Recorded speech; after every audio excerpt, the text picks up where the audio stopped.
जीवमजीवं दव्वं जिणवरवसहेण जेणणे दिट्टं देविन्दविन्दवन्दम् वन्दे तं सवदा शिरसा णमो अर्हन्ताणं णमो सिद्धाणं णमो आयुरीयाणं णमो वज्रायाणं णमो लोये सवसाहूणम्।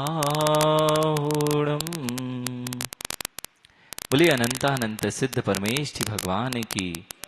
देवादिदेव 1008 आदि तीर्थंकर प्रभु आदिनाथ भगवान की। देवादिदेव 1008 चिंतामणि पार्शनाथ भगवान की। परम पूज्य आचार्य भगवान कुंद कुंद देव की। परम पूज्य आचार्य भगवान सिद्धांत चक्रवर्ती नेमीचंद महामुनिराज की। परम पूज्य आचार्य भगवान ब्रह्मदेव सूरी महामुनिराज की। परम पूज्य गणाचार्य श्री 108 विराग सागर जी महामुनिराज की। परम पूज्य आचार्य भगवान अध्यात्म योगी चर्या श्रमणी 108 विशुद्ध सागर जी महामुनिराज की। द्वादशांग जिनवाणी माता की।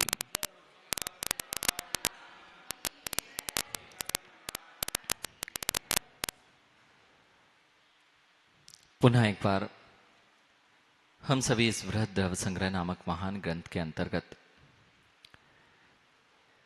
इस विश्व के उन संपूर्ण रहस्यों को जानने का प्रयास कर रहे हैं जो आज तक जगत के सामने प्रकट नहीं हो सके और बुद्धि के द्वारा जो प्रकट भी नहीं किए जा सकेंगे। जहां तक आपकी इंद्रियों की सीमा होती है उतना ही आप जगत को मानते हैं अथवा उतना ही जगत की विचारधारा आपके मस्तिष्क में आती है, किंतु इतना ही जगत नहीं है, उससे भी ऊपर जगत हुआ करता है।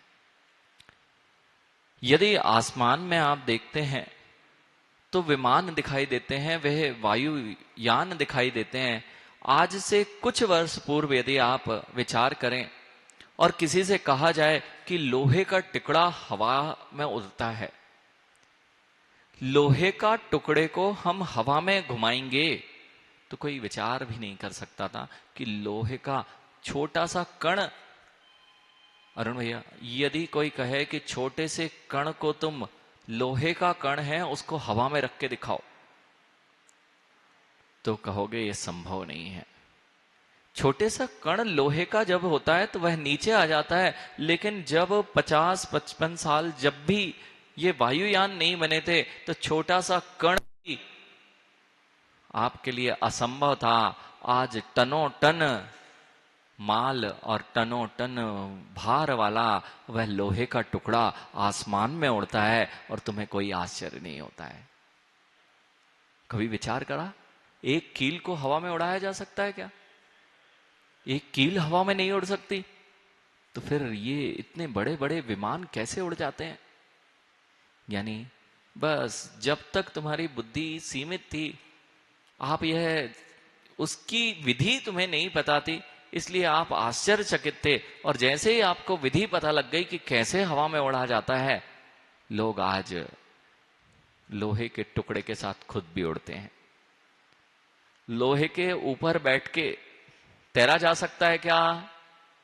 आसमान में उड़ा जा सकता है, पानी में चला जा सकता है। लोहा पानी में तैरता है क्या? नहीं तैरता ना। तो जितने विमान बने हुए हैं, जहाज बने हुए हैं, पोत बने हुए हैं, वे लोहे के हैं कि नहीं? वे कैसे तैर रहे हैं? इसलिए जो मैं अभी वर्तमान की विद्याओं से उसे सिद्ध कर लेता हूं, यह सब विज्ञान भी तो विद्या ही है। और विद्याधर के पूर्व में भी विमान होते थे और विद्याधर वही कहलाते थे जिनके पास यह सारी विद्याएं पूर्व से ही होती थी। ऐसे अनेक विमानों का, वायुयानों का वर्णन, ये शब्द कहां से आते हैं? सबसे पहले रियान ये समझना है, ये शब्द कहां से निकल के आए? परमाणु वैज्ञानिक ने बताए ना, परमाणु वैज्ञानिक ने बताए। अरे परमाणु वैज्ञानिक ने नहीं बताया ज्ञानी, परमाणु तो हो जिनेंद्र भगवान की देशना में आ चुके थे।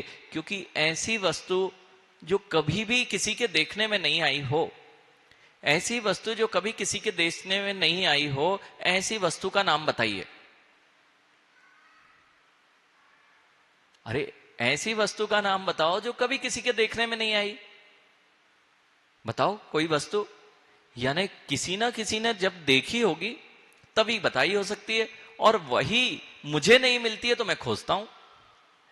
अगर यहां पर कह दिया जाए कैलाश जी इस जंगल में बहुत सारी वनस्पतियां हैं और उस वनस्पति में औषधियां हैं, और अमुक औषधि नाम की कोई औषधि होती है, अमुक औषधि इस जंगल में है, तभी तुम अमुक औषधि की खोज कर सकते हो।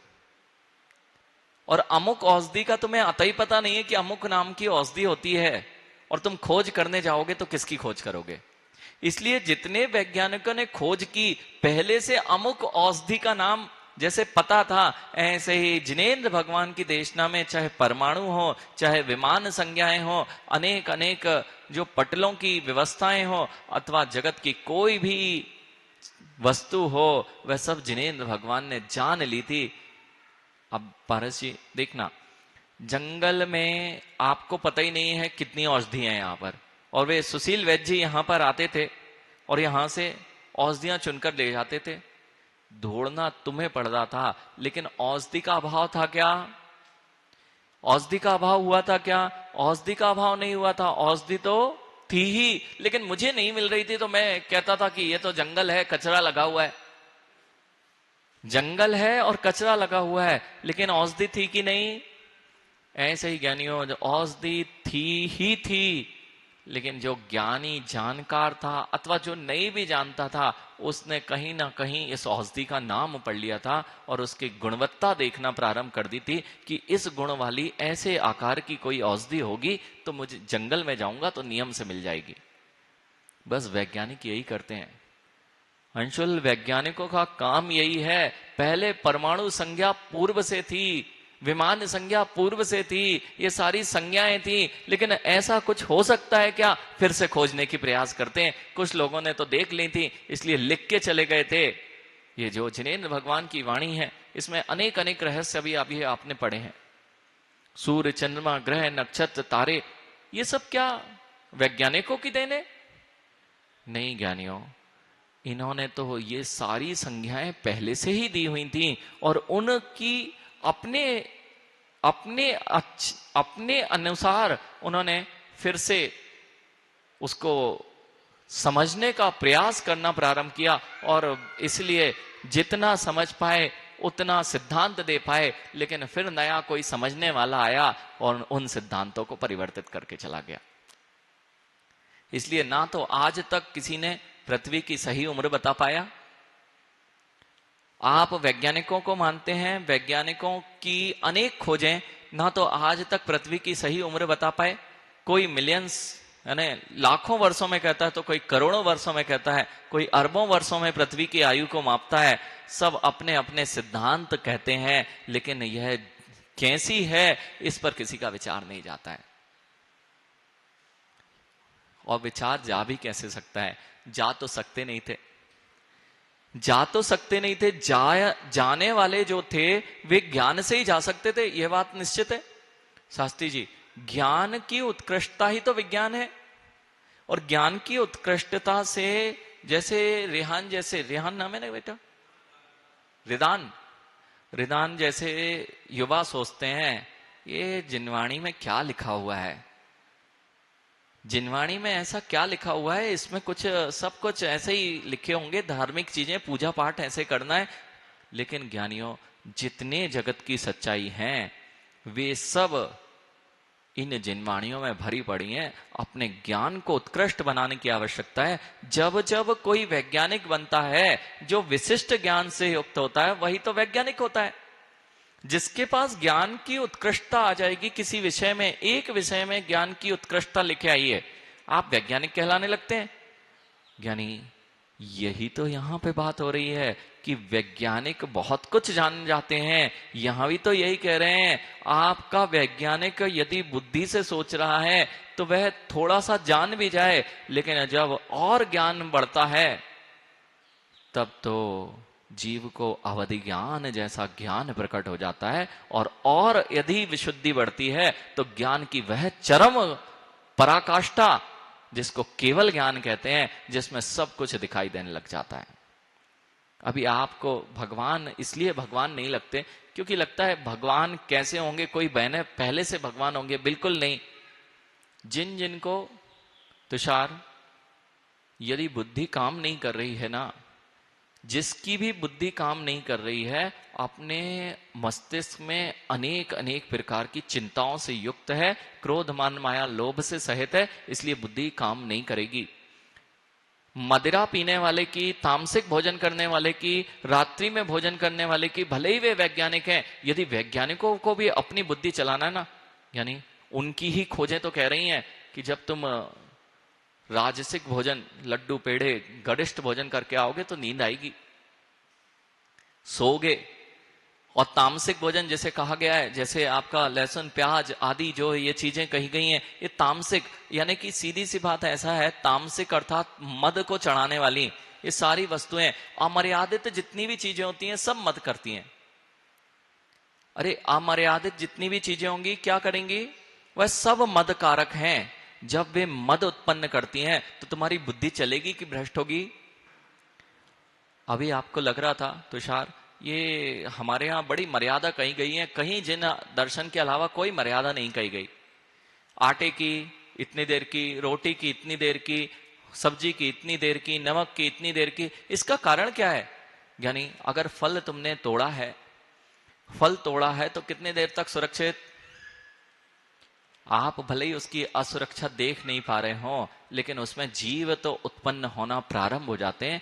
एक समय तक उसका स्वाद अच्छा रहता है, उसके बाद स्वाद बिगड़ना। लेकिन तुम्हारे जो जिह्वा है वह उसके स्वाद को बिगड़ा पहचान पाए या ना पहचान पाए, लेकिन जिन आगम में जो मर्यादाएं कही हैं उसके बाहर जैसे ही जाता है वह नियम से बिगड़ना प्रारंभ हो जाता है। और जैसे ही बिगड़ गया, अब देखो जितनी मदिरा बनेगी किससे बनती है, सड़ा के। ऋषि कोई भी मदिरा, मदिरा किससे बनती है,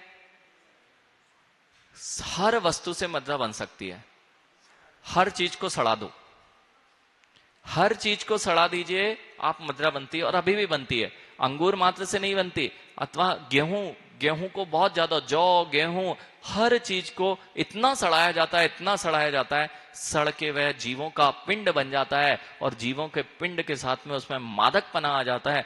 लेकिन जब पूर्ण सड़ता है तब जितनी पुरानी होती जाएगी, कहते ना जितनी पुरानी होगी उतनी मादक होगी। यानी यानी मादकता कब से प्रारंभ हो गई, जैसे ही मर्यादा के बाहर चीज हुई। मां अब समझो, जैन दर्शन के सिद्धांत अभी लोग खोज पाए या ना खोज पाए, जिन दर्शन की मर्यादाओं को समझ पाए या ना समझ पाए, मां यदि सुबह की बनाई रोटी शाम को भोजन कर रहे हो तो आप मदिरा पी रहे हो। 6 घंटे की मर्यादा किसकी है, रोटी की मर्यादा कितनी मां, अब तो हम मर्यादाओं को ही भूल गए हैं। अब तो हमें मर्यादाएं ऐसी लगती हैं जैसे बोझ हो। यानी इसलिए तो बुद्धियां भ्रष्ट हो गई हैं। पहले जो बुद्धि चलती थी शुद्ध, क्यों मुनिराजों की बुद्धि चलने लगती है, यानी जैसा भोजन होता है। अब देखो मैंने क्या कहा, जैसे ही तुम मदिरा आदि पियोगे तुम्हारे पे कोई विश्वास करेगा क्या, मदिरा चढ़ी होगी तो आप सही सोच पाओगे क्या। इसलिए चाहे वैज्ञानिक हो, उनको भी यदि अपने जीवन में बहुत आगे बढ़ना हो तो तामसिक भोजन को छोड़ देना चाहिए और मदिरा आदि का त्याग कर देना चाहिए। फिर देखना वह जो बुद्धि थोड़ी बहुत चल रही है और थोड़ी आगे बढ़ जाएगी।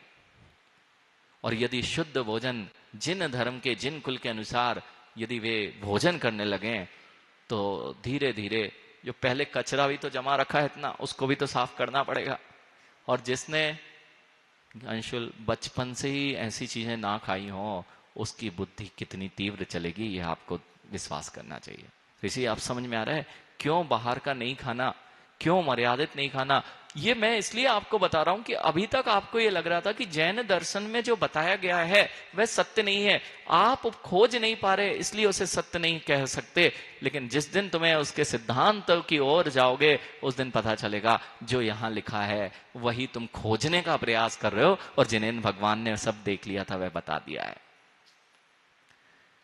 पेड़ में तो जीव होता ही नहीं ना रिदान, पेड़ में जीव होता है ना, कब से? 50 60 75 सालों से। कब से होता है? अरे जगदीश चंद्र बसु के पहले होता था क्या? अरे उसने बताया ना, जीव तो उस वैज्ञानिक ने बताया ना, जगदीश चंद्र बसु ने। अरे जगदीश चंद्र बसु ने बताया कि पेड़ में जीव होते हैं, उसके पहले तो नहीं होता है ना। तो ये किसने बताया था? किसने बताया था? ये आज तक जगत के लोगों को नहीं पता था क्या? आज तक लोगों को ये नहीं पता था क्या? यानी 100 साल पूर्व तक लोगों को ये नहीं पता था कि जीव होते हैं। जैनियों को पता था, श्रद्धान करके वे श्रद्धान करके कर रहे थे, तो तुम उसे कहते थे कि रूढ़िवश कर रहे हैं। जब जगत को यह ज्ञात हो गया कि चाहे 45-50 वर्ष पूर्व 45-50 वर्ष पूर्व यदि जीवों की खोज की गई, तब से जीव नहीं है, जीव तो पहले से ही था। ऐसे ही परमाणुओं को बताने वाले खोजने वाले वैज्ञानिक यंत्र अभी बने होंगे, लेकिन उमा स्वामी मुनिराज तो 2000 वर्ष पूर्व हो गए ना अणु स्कंद और भेदाद अणु कैसे उत्पन्न होते हैं शास्त्री जी, तत्वार सूत्र, भेदाद अणु कैसे इनमें बंद होता है, यह सारे की सारे व्याख्याएं हुई कि नहीं। और विद्याधरों का नाम आया कि नहीं, विमानों का नाम आया कि नहीं। यानी अब तुम भले ही नहीं खोज पा रहे, तुम्हें पहले लग रहा था कि लोहे का टुकड़ा उड़ ही नहीं सकता, पहले भी उड़ता था और आज भी उड़ रहा है। और अब तो ऐसे ऐसे पूरा स्पेस शटल बना दिया गया है, स्पेस सेंटर हवा में ही है। और यदि ये मूवी दिखाई जाए अंशुल जैसे लोगों को, तो वो हाइपोथेटिकल मूवीज बनती हैं आजकल, हॉलीवुड में बनती हैं, और उसमें मैंने देखा है कई बार कि पहाड़ों को भी लोगों ने हवा में बनाया और ये बड़े अच्छे से देख के आते, ताली बजा के पैसे दे के आते। ऋषि है कि नहीं ऐसी मूवियां जिसमें पहाड़ उड़ रहे हैं? और जब पहाड़ उड़ रहे हैं, आपको लगता है पहाड़ उड़ सकते? नहीं उड़ सकते ना। यानी ये जो चंद्रमा है ये उड़ रहा है कि नहीं उड़ रहा है? ये कौन सी पृथ्वी तो है, वह भी आसमान में जितने तारे हैं, चंद्रमा है, यह सूर्य है, यह आसमान में उड़ रहे हैं कि, और आपकी पृथ्वी आपके हिसाब से वह भी तो अतपर ही है, कौन सी उसमें है। तो अब आप समझना, ये ऊपर के तारे किसी ने हुक में लटका रखे ना, क्यों हवा में कैसे उड़ेंगे इतने बड़े बड़े तारे? हवा में नहीं उड़ रहे क्या ऋषि? अब समझो, ये इनको नकारने में जिनवाणी को ऐसा लगता है ये स्वर्ग वर्ग के पटल होते ही नहीं, ये नौ अनुदिश विमान होते ही नहीं, ये सब तो कल्पनाएं हैं। यानी तुम्हारी कल्पनाओं को अभी विराम दीजिए, अभी आपको बहुत आगे बढ़ने की आवश्यकता है। बताओ क्या नहीं हो, पत्थर उड़ता है क्या? लोहा उड़ सकता है क्या? नहीं उड़ते ना, लोहे में बैठ के ही उड़ते हो बेटा। जहाज और पानी में लोहा डूबता है कि नहीं? नहीं। हाँ, अब तो ये अभी तक तो सोच नहीं, कंकड़ डूब जाता है तो लोहे का कण नहीं डूबेगा क्या? तो उसी में से तरते हो। बड़े बड़े जहाज किससे बने? तो पानी में डूबता है लोहा? नहीं। अब बताओ, ऐसे ही ज्ञानियों, तुम्हारी बुद्धि जिसे सोच रही थी नहीं हो सकता, ऐसे ही पृथ्वी, अग्नि, जल, वायु, वनस्पति, ये 5 स्थावर जीव, अभी तुमने केवल वनस्पति के स्थावर जीव को थोड़ा बढ़ता दिखाई दे रहा है, इसलिए तुम्हें दिखा कि यह जीव हो सकता है, इसमें खोज करते हैं। लेकिन ये अरावली की पर्वत श्रृंखलाएं, यानी यदि कोई, तुषार कितने वर्ष के हो गए? 25 वर्ष के हो गए ना, अब 75 वर्ष और जिए तो तुम्हारी हाइट बढ़ेगी ना? नहीं बढ़ेगी। अब तो जो हो गई है महाराज जी, तो तुम 75 वर्ष तक तो जीव कहलाओगे नहीं। क्यों, बढ़ ही नहीं रहे तुम? अरे जो बढ़ता है वही जीव होता है। तो ये पृथ्वी आदि जो पहाड़ आदि हैं बढ़ते तो दिख ही नहीं रहे। अरे ज्ञानी, उनकी आयु इतनी है, हजारों हजारों वर्षों में तुम रहो 1000 वर्ष। अरावली की पूर्व पूर्व की 1000 वर्ष की अगर कोई, हजारों लाखों वर्ष पूर्व की अगर देखो, उनकी आयु इतनी अधिक है कि बढ़ोतरी भी, जैसे तुषार की अब 75 साल निश्चित हो गई है कि अब वैसे ही रहना है। हाँ, दुबला पतला होता रहेगा, ऐसे दुबले पतले पहाड़ होते रहते हैं। लेकिन क्या उनकी भी हाइट बढ़ी थी? बढ़ती है, बिल्कुल बढ़ती है। इस बात को अभी आप समझ नहीं पा रहे। पृथ्वी, अग्नि, जल, वायु, वनस्पति, ये भी जीव हैं। ये जब दुनिया खोजेगी, खोजती रहेगी, लेकिन अभी वर्तमान में यदि तुमने बुद्धि लगाना प्रवेश की तो अभी तुम्हें सिद्ध हो जाएगी। और आप यदि इसको विज्ञान की भाषा में प्रदर्शित कर देंगे तो लोग तुम्हें जगत का सबसे बड़ा वैज्ञानिक मान लेंगे। लेकिन अभी क्या है ना, और आपको क्या वैज्ञानिक कहें, हमारे आचार्यों ने तो सब कुछ यहां पे लिख दिया है। और नाम भी नहीं चाहा कि हमारा नाम आए कि हमने अणु की खोज की। क्यों? क्योंकि उनने भी नहीं खोजा था। उन्होंने भी जगत में जो चीज है वह तो पूर्व से ही थी, और जिन्होंने उसे जान लिया था वही तो सर्वज्ञ अरहंत प्रभु कहलाए थे। और जब वो जान ही लिया है, नया कुछ है ही नहीं, तो तुम्हारी खोज नई है क्या? रिसर्च 2 शब्दों से बना, री, पुनः पुनः खोजते रहो, खोजते रहो, खोजते रहो। लेकिन ये खोज का अंत कहां होगा, मैं वहां आपको ले जाना चाह रहा हूं। ज्ञान जितना श्रेष्ठ हो जाएगा, मत भूलना, ज्ञान की श्रेष्ठता ही वैज्ञानिकता दिलाती है। जब थोड़ा सा ज्ञान वैज्ञानिकता दिला देता है, लेकिन फिर भी वह प्रमाणित इसलिए नहीं होता है क्योंकि मद्रापाई वैज्ञानिक है।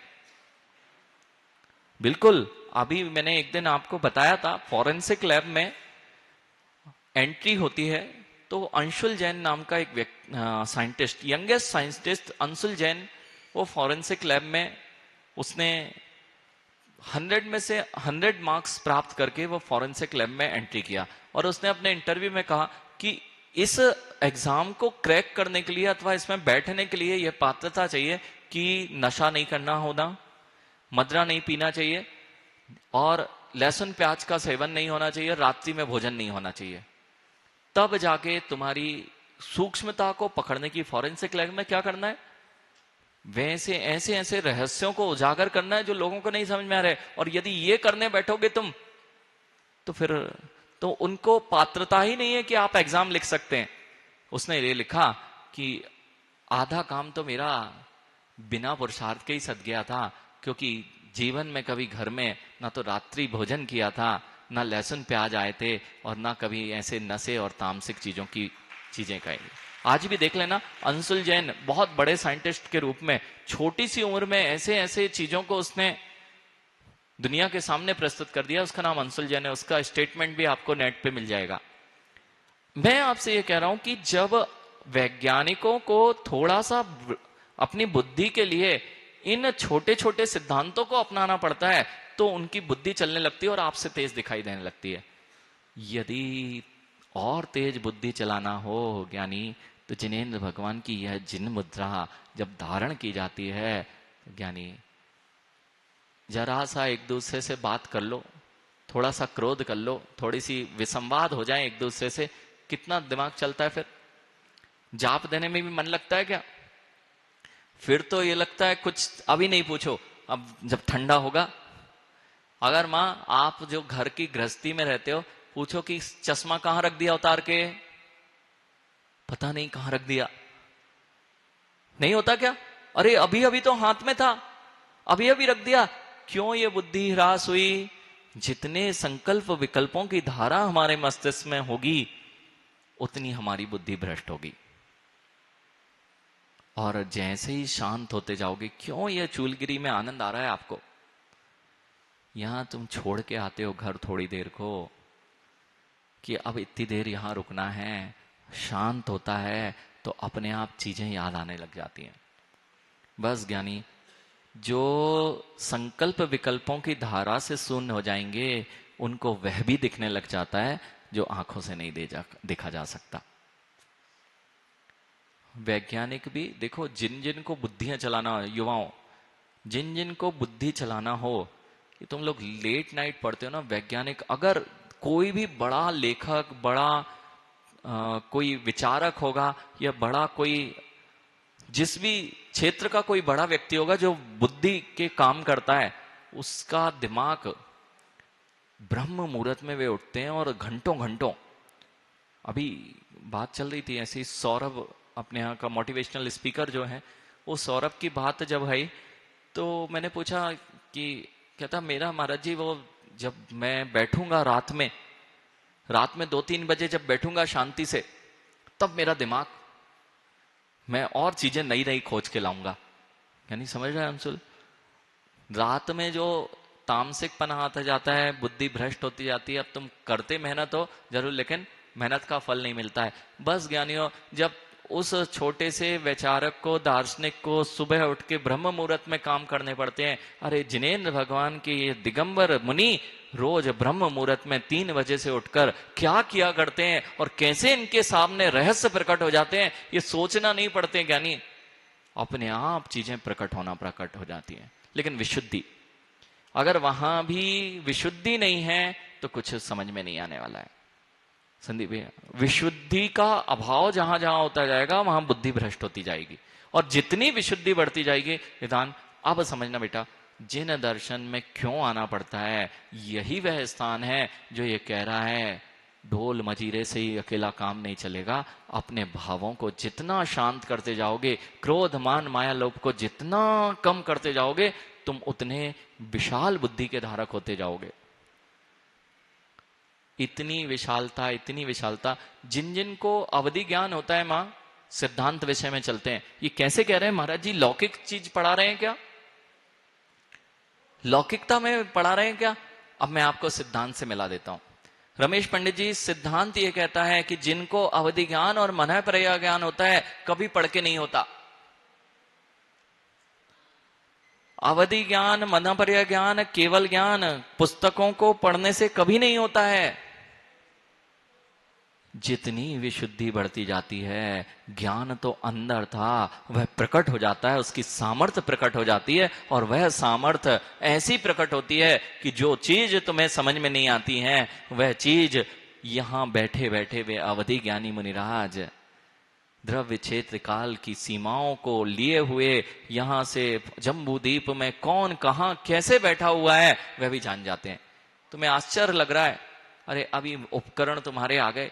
अगर कोई सोच सकता कि पहले एक वो संदीप वो आता था, ऐसे हाथ फेरते थे और उसमें टेलीविजन पे एक कौन सा धारावाहिक आता था, कोई अलिफ लैला जैसे 2-4 चालू हुए थे। उस समय मोबाइल नहीं आया था, तो अलिफ लैला यदि आपने कभी देखा तो एक गोल वो रख देते थे और ऐसे करते थे तो सब फेरते थे, देखो ये कल्पना चल रही है। और आज तुम क्या करते हो, ऐसे फेरते हो, ऐसी उंगली चलाते हो और ये दूसरी तरफ आ जाता है। अरे वो एक मुंबई में बैठा है तो दूसरा लंदन में बैठा है, वो तुरंत दिखने लग जाता है। ये क्या हुआ? जब हमें कल्पना लगती थी अरे ये ऐसा संभव है क्या, ऐसे घुमाया और देखो सामने वो कहां क्या चल रहा है तुम्हें दिखने लग जाए। वो सैटेलाइट वाला क्या कर रहा है आजकल, वो ऐसी उंगली करेगा और सैटेलाइट यहां देखो कौन महाराज बैठे हैं देखो। यानी ये क्या हुआ, हमें लगता था नहीं हो सकता है, ज्ञान को थोड़ा विकसित किया तो ऐसा हो गया। ऐसे ही ज्ञानी ज्ञान की वह उत्कृष्टता ये ज्ञान से विकसित किया। जब ज्ञान ये विकसित कर सकता है तो ज्ञान की कितनी सामर्थ्य होगी। ज्ञान इसे विकसित कर सकता है, ज्ञान ने कंप्यूटर बनाए, सुपर कंप्यूटर। अब सोचो वह ज्ञान की कितनी बड़ी सामर्थ्य है जिससे जगत की सारी वस्तुएं दिखाई देने लग जाएं। कुछ नहीं, कोई उपकरण नहीं। पहले मां ये कंप्यूटर बने नहीं हैं, पहले दिखे हैं। अरे मां रोटी बनाते हो आटे से, रोटी बनाने के बाद दिखती है या पहले दिखती है? रोटी बनाने के बाद दिखती है कि पहले दिखती है? पहले दिखती है कि बनाने के बाद दिखती है? बनाने के बाद दिखती है ना। इसलिए तो मां कह रहे हैं अब थोड़ा शांत रहो, इसको शांति दो, तब तो पहले दिखे। रोटी अगर पहले नहीं दिखेगी ना तो पराठा बनेगा कि बाटी बनेगी? नहीं समझ में आई? आटे से क्या बनना है? रोटी बनना कि पराठा की पुड़ी की लड्डू की रसगुल्ला? क्या बनना है? जब बनेगा तब दिखेगा ना। पहले बाटी दिखना चाहिए। पहले ज्ञानी इन मां से पूछना, आटे में बाटी दिखना प्रारंभ हो जाती है तब बाटी बन सकती है। ऐसे ही सुपर कंप्यूटर बनाने को पहले सुपर कंप्यूटर दिखने लग गया था। विमान बनाने वाले को पहले विमान दिखने लग गया था। किसने दिखाया? किसने दिखाया कि ऐसा संभव है? ज्ञान की वह परम सीमा, और उसको सच करने में देर नहीं लगती। जो सोचा है, जिस तरीके से उसकी बुद्धि विकास को प्राप्त हुई, और वह बस वही तो यहां पर है। जो तुम्हारी बुद्धि को तीव्रता में ले जाना है वह किससे हो सकता है? वह ज्ञान की पराकाष्ठा ही है। जब ज्ञान उत्कृष्ट उत्कृष्ट, वह कैसे होगा? करते जाओ अपने आप को शांत, करते जाओ अपने क्रोध मान माया लोभ को अलग। बस आपको सब कुछ जगत की सारी चीजें दिखने लग जाएंगी। और जिसके इनका अभाव हो जाता है, यानी जरा सी चंचलता आपकी मस्तिष्क को बेकार करती है। कैसी? यदि पानी स्थिर है पारस जी, और उसमें कण डाल दिया, बिना लहर आए उठेगा? बिना लहरों के काम चलेगा क्या? जरा सा कंकड़ होगा, पूरा तालाब हिलेगा कि नहीं? पूरे तालाब में लहर जाएगी, भले ही तुम देख ना पाओ।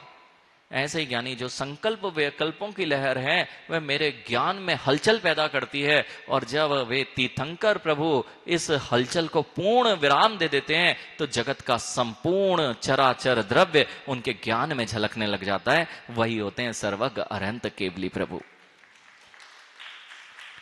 यानी अब समझ में आ रहा है ये कहां से लिखा हुआ है? विमान आसमान में उड़ सकता क्या? लोहा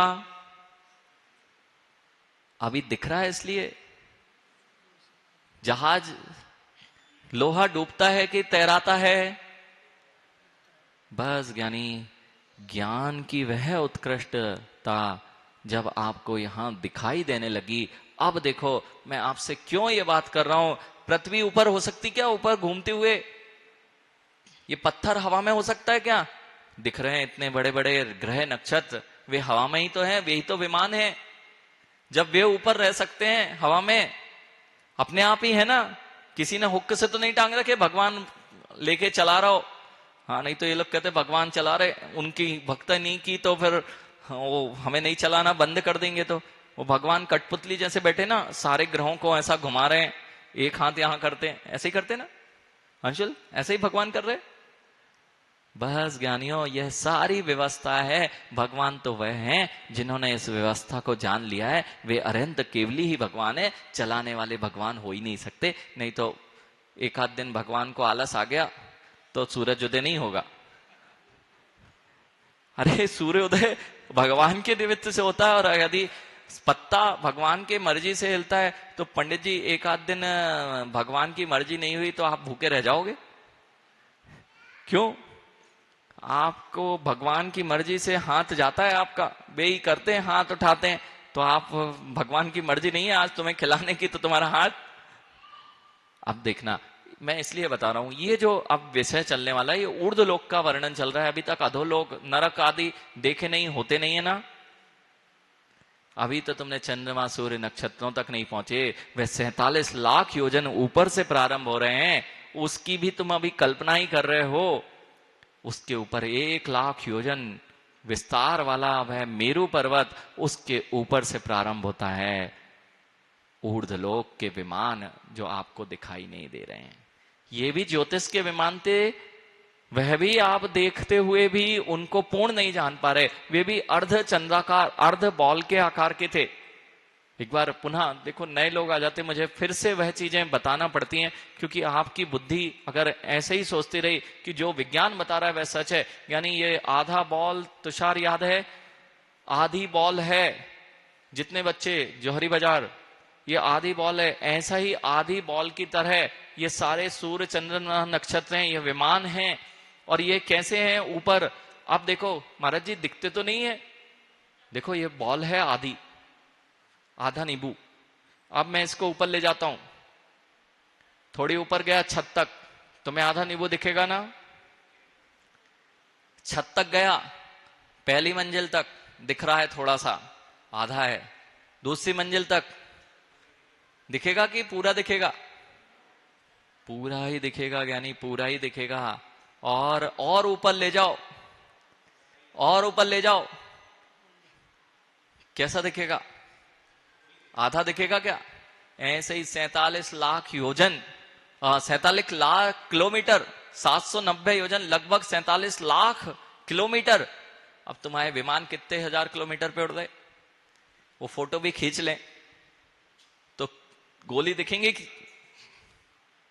क्या दिखेगा? दिखेगा क्या कभी? कुछ भी नहीं दिखेगा। तो कहेंगे महाराज जी इनकी बुद्धि ऋषि जैसे इंजीनियर की चलेगी। महाराज जी देखो तिरछे में चले जान दो, तिरछे में तो दिखने लगेगा। अरे वह तिरछे की ऊंचाई भी तो देख लो ज्ञानी, यहां रखा हुआ है, अब तुम तिरछे से देखो चाहे, उतनी सी दूरियों में हम कैसे उसकी सच्चाई को जान पाएंगे? अब बात समझ में आ गई। ये विमान क्या होते हैं? अब ये हवा में नहीं हो सकते ना। अब यहां कह रहे हैं अतंतरम ऊर्ध्वलोकम कथ्यते। मैं क्या करूं, समय तो ऐसे भागता है।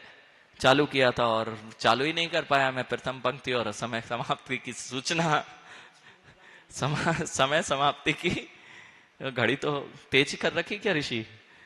अथांतरम ऊर्ध्वलोक कथ्यते। अब ऊर्ध्वलोक का वर्णन प्रारंभ कर रहे हैं, ज्योतिष लोक का वर्णन करने। ये सब कल्पना है ना विधान? अब लगाओ बेटा, इसमें बुद्धि लगाना प्रारंभ कर दी ना तो जगत तुम्हें कभी भी पीछे ही देखेगा, कभी तुम्हारे से आगे नहीं बढ़ पाएगा। लेकिन बुद्धि लगाना पड़ेगी। ऐसा नहीं नकार दोगे तो कभी कुछ नहीं पा पाओगे। खोजी बनने की आवश्यकता है, और सारी खोज इस पर ही आके टिकेंगी। क्योंकि जिसने सब कुछ खोजा है वही तो वीतराग वैज्ञानिक अरहंत केवली भगवान है। और वह कैसे खोजा है? किसी उपकरण से नहीं, ज्ञान से खोजा है। अभी तो देखा था ये कंप्यूटर ज्ञान से ही बने हैं, कंप्यूटर से तुम्हारी विशेषता नहीं है। इसलिए जो कंप्यूटरों का प्रयोग करते हैं वे बुद्धिमान नहीं होते। बुद्धि ऐसे अनेकों सुपर कंप्यूटरों को बना सकती है। सुपर कंप्यूटर तो बहुत छोटी चीज है। तुम्हारे सुपर कंप्यूटर जिस दिन तुम करणान योग की गणित का प्रथम चीजें देख लोगे ना अंशुल, उस दिन तुम्हारे सुपर कंप्यूटर वह एल्गोरिथम जो दी हुई है असंख्यात आदि को निकालने की, तुम्हारे सुपर कंप्यूटर पहले ही स्टेप में फेल हो जाएंगे। 29 अंक प्रमाण, 45 अंक प्रमाण, संख्याओं की गणना वहां से प्रारंभ होती है। ऐसी ऐसी गणनाएं जो आपकी प्रथम एल्गोरिथम में आपके सुपर कंप्यूटर कहेंगे हमारी हवा समाप्त हो चुकी है, निकल चुकी है। ऐसी गणनाएं, लेकिन आप इसे नकार देते हो। अब लोगों को यहां पहुंचने के लिए बहुत समय चाहिए। मैट्रिक्स अभी आई होगी, श्री भूवलय नाम का ग्रंथ, मैट्रिक्स फॉर्मेट में 27x27 की वह मैट्रिक्स कितने सालों से वह आचार्य भगवंतों ने लिख के रख दिया है। अब मैं ये सब समझ में आ गया कि अरहंत भगवान ने जो कहा है ये मैं रोज स्थापित आपको पहले करता हूं, क्योंकि आपको यदि विमानों की संख्या गिनाऊंगा तो आप समझेंगे कि दिखते तो है नहीं। अब समझो ये किसने कहे हैं। तथा ही सौधर्म ईशान सनत कुमार महेंद्र ब्रह्म ब्रह्मंतर लांतव कापिष्ट शुक्र महाशुक्र सतार सहस्त्रार आनत प्राणतारण च्युत संज्ञा षोडश स्वर्गास ततोपि नव ग्रेव्यक संज्ञास ततश्च नवानुदिशम संज्ञम नव विमान संख्ये मेक पटलम ततोपि पंचानुत्रम संज्ञ पंच विमान संख्ये मेक पटलम चेत उक्त क्रमणेन उपर विमान देख विमानिक देवास्तिष्ठन्ति इति वार्तिकम संग्रह वाक्यम समुदाय कथनम इति यावत। अब इसमें क्या कहा है? सौधर्म ईशान सनत महेंद्र कुमार ब्रह्म ब्रह्मतल लांतव कापिष्ट शुक्र महाशुक्र सहस्रा सहस्त्रार, ये किसके नाम है? ये 16 स्वर्गों के पटल, 16 स्वर्गों के जो नाम हैं वह यह दिए हुए हैं। इस 16 स्वर्गों के ऊपर भी 9 ग्रेव्यक हैं। 9 ग्रेव्यक का एक पटल है, 9 ग्रेव्यक भी नाम है। घबराए नहीं, जो ये नाम कहे ये सारे स्वर्गों के ही पटल हैं, लेकिन ग्रेव्यक नाम के पटल हैं 16। पहले स्वर्गों के पटल कहे, फिर 9 ग्रेव्यक कहे, फिर अनुदिश 9 अनुदिश के पटल गए, उसके पश्चात में 5 अनुत्तर विमानों के पटल हैं। विमान, ये किसके विमान है? जैसे ये दिख रहे हैं ना ज्योतिष विमान, ऐसे ही ये हवा में अतपर हैं। हो सकते हैं क्या?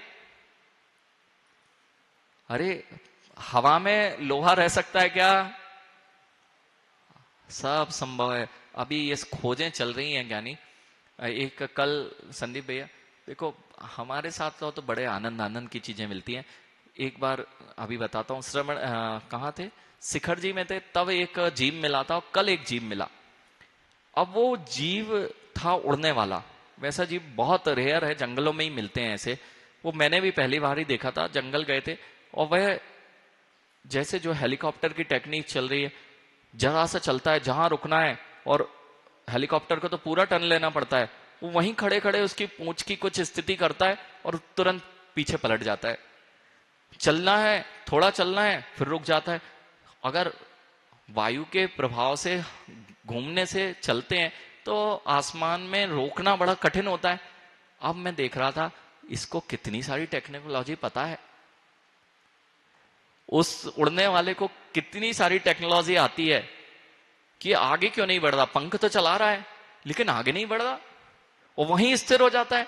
और यदि ऐसा हो जाए तो कितनी सारी समस्याएं, अभी हेलीकॉप्टर वगैरह बनने लगे, वे इनसे ही तो सीखते हैं। और अब पूरा घेरा ना लेके तुरंत मुड़ने के लिए स्थान हो जाए तो कितनी अच्छी बात है। यहां आए और तुरंत पलट जाए, तो उसके पास वो टेक्निक भी थी, वो कीड़े के पास। इससे ही सब वैज्ञानिक खोज करते हैं। और ये कहां से मिलती हैं? जब रहो प्रकृति के साथ, तब पता चलता है कि कैसे कैसे चीजें होती हैं। एक दिन शिखर जी में थे ऋषि, शिखर जी में जंगल, वैसे ही जंगल है पूरा, वहां जाते थे। एक जगह लकड़ी जैसे तोड़ के फेंक दी जाती है ना, उसकी छिलपट पड़ी रहती है, तो लग रहा था कि छिलपट पड़ी है, और बिल्कुल वैसा का वैसा ही जीव, जैसे छिलपट पड़ी हो, उसी कलर का, उसी छिलपट पड़ी हो, वह जीव वहां पे था। वो चलना प्रारंभ हो गया। वहीं पर एक पत्ता, जैसे इतना सा पत्ता था, जैसे पत्ता होता है वैसे, और वो अपन सोचेंगे पत्ता पड़ा है, लेकिन वो पत्ता नहीं था। जैसे उसमें धारियां होती हैं, पत्ते के अंदर धारियां होती हैं, वैसे उसके पैर थे। और वह जैसे ही आहट हुई, अर्थात उसको कुछ डर लगा, वो तुरंत दब गया, जैसे कुछ है ही नहीं, पत्ता है जैसे। जब उसको देखा, कभी नहीं देखा गया जीव, वह देखा, यानी पत्ता लग रहा था, थोड़ी देर बाद उसमें पैर दिखे, वो चलना प्रारंभ कर दिया। और जैसे ही कुछ उसको घबराहट या जो भी हुई, डरा, और वो बिल्कुल ऐसा जम गया जैसे पत्ता पड़ा हो। एक और वहां तो ऐसे ऐसे जीव दिखे। एक तो कचरा, कचरा जैसा एक के ऊपर एक के ऊपर एक रख दिया जाए ना, ऐसा ढेर सा बन जाता है। जैसे आप वो पेंसिल को निकाल के फेंकते हैं तो उसके बहुत बारीक बारीक एक दूसरे के ऊपर जम जाए। वहीं जंगल के पास में देखा, एक वो कचरा चला जा रहा था। मैंने कहा कचरा चल रहा है, उसका शरीर ही वैसा था, उसका शरीर ही वैसा था। और मां, आपने तो अभी तक गिरगेट को ही रंग बदलने वाला देखा, हमने तो देखा वैशाली में सबसे ज्यादा वहां पर मकड़ियों के प्रकार मिलते हैं। मकड़ियां हैं, यानी वहां पर रंग बदलने वाली मकड़ी भी देखी। इतनी बड़ी मकड़ी थी, और जैसी पीछे की दीवार होती थी वो वैसे कलर हो जाती थी। अगर वह पेड़ पे लगी है तो हरा कलर हो जाता था। ऐसे ऐसे जीव। और पूरी मकड़ी, सुबह रात में जाला बुनते थे जहां पे जीव पकड़ना है, और सुबह देखा पूरा का पूरा जाला उसने समेटा, सामने खड़े खड़े देख रहे हैं, पूरा का पूरा जाला समेटा और लेते चली गई। अब तुम लोगों को क्या देख पाएंगे? और अभी हम लोग के पास तो कैमरा नहीं होता, लेकिन बस हम लोग मस्तिष्क में कि क्या क्या चीजें जगत की हैं।